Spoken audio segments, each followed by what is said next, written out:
Breaking news, Kim Chu, mas lalong hinangaan ng publiko dahil sa ginawa niyang ito.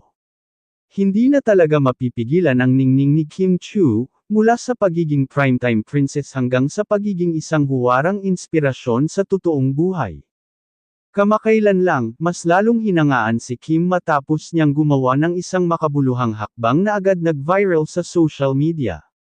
Sa gitna ng kanyang busy schedule, ginulat ni Kim ang fans ng personal siyang bumisita sa isang charity center upang maghatid ng tulong sa mga batang may sakit at mga pamilya na nangangailangan. Simple pero punong-puno ng puso. Walang camera crew, walang press release, tahimik pero makabuluhan.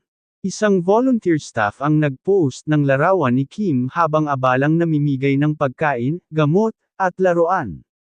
Agad itong kumalat online, at umani ng papuri mula sa netizens.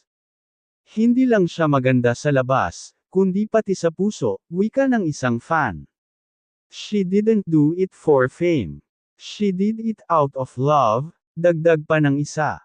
Bukod dito, naispatan din si Kim na nagbibigay ng motivational talk sa mga kabataan, sinasabing, "Huwag kayong mawalan ng pag-asa. Kahit gaano kahirap ang buhay, may liwanag parent sa dulo." Sa ganitong kabutihang loob, lalong napatunayan na si Kim Chu ay hindi lang artista, isa siyang simbolo ng kabutihan, malasakit, at tunay na puso para sa kapwa. Kaya mga ka-Celebrity Hub, ano ang masasabi niyo sa ginawa ni Kim? I-comment na ang inyong reaction at huwag kalimutang mag-like at subscribe para sa mas maraming inspiring celebrity stories.